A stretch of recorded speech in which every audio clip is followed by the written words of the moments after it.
Well, the Rubik's Cube is a very impressive invention. They've got 6 sides here that all include a different color. It was invented by a man named Rubik in 1974, and when it was invented, it was originally dubbed the Magic Cube and was intended to be a teaching utensil for children in school. Well, Rubik's Cube is probably built about as simple as it looks. You have, each corner is like a 3-sided little, like half a cube thing, and you have them all on this one like spherical axis that just rotates them, forward, backward, side to side.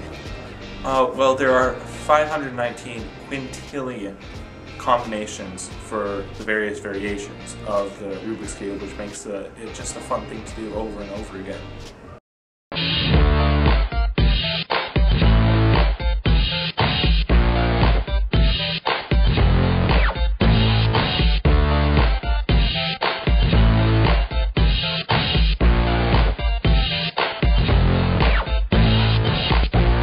Even though you get things like the iPhone these days, there aren't really that many other things that challenge you as much as Rubik's Cube does. You have a jigsaw puzzle, but it's not challenging. And you have Sudoku, but no, who wants to write numbers on a piece of paper?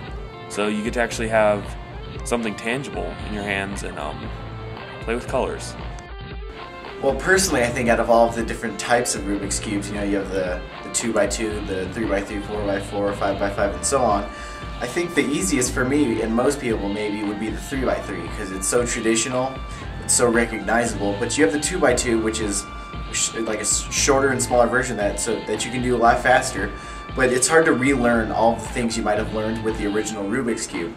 Then you move on to the 4x4, where there's a new layer of, pieces and corners and stuff. So you have to take that into account.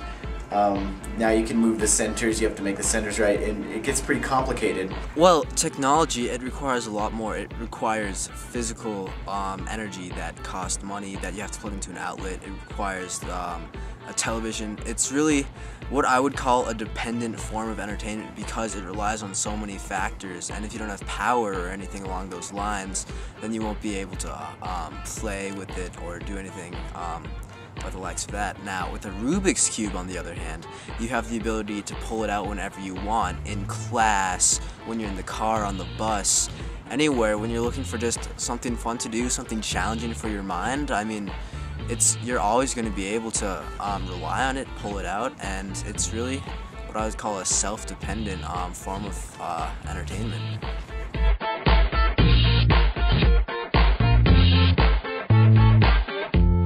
I think Rubik's Cubes, more than any other puzzle, any other simple puzzle that's pretty old, has really created a community within it, within the the puzzle world, I guess. Even by itself, you have the people who do competitions, the fastest, by looking, fastest blindfold, fastest with one hand, and you get all these different kinds of sects of this one community.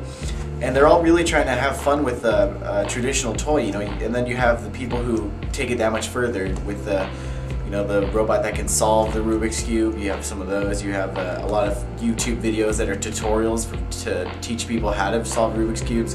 And really, it's a community. It's people who are interested in such a simple thing, and yet can do so many different things with it and keep people's interest. Every time you solve a Rubik's Cube, it's different. You never have the same challenges, the same patterns that you use, but it's different every time you play with it.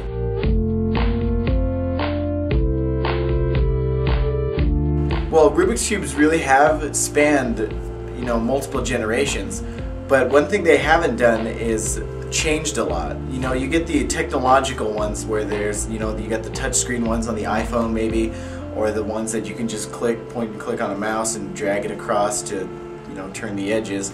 But they've really had the same basic, principle and objective of, matching each side with the right color and just trying to find new ways to, solve it.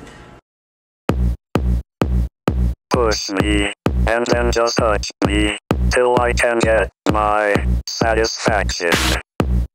Push me, and then just touch me, till I can get my satisfaction. Satisfaction. Satisfaction. Satisfaction.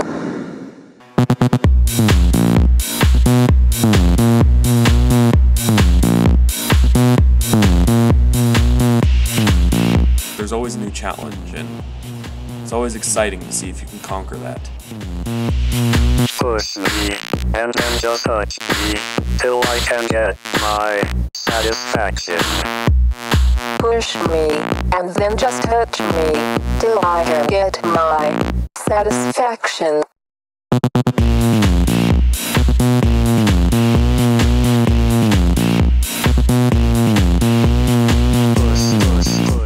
It's really what I would call a self-dependent form of Satisfaction.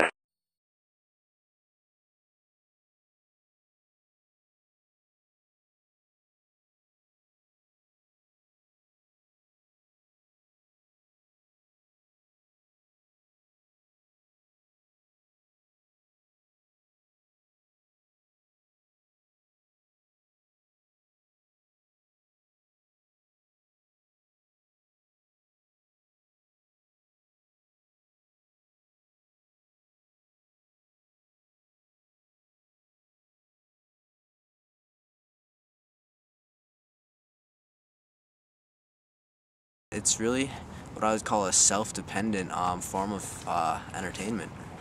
It's really what I would call a self-dependent form of entertainment.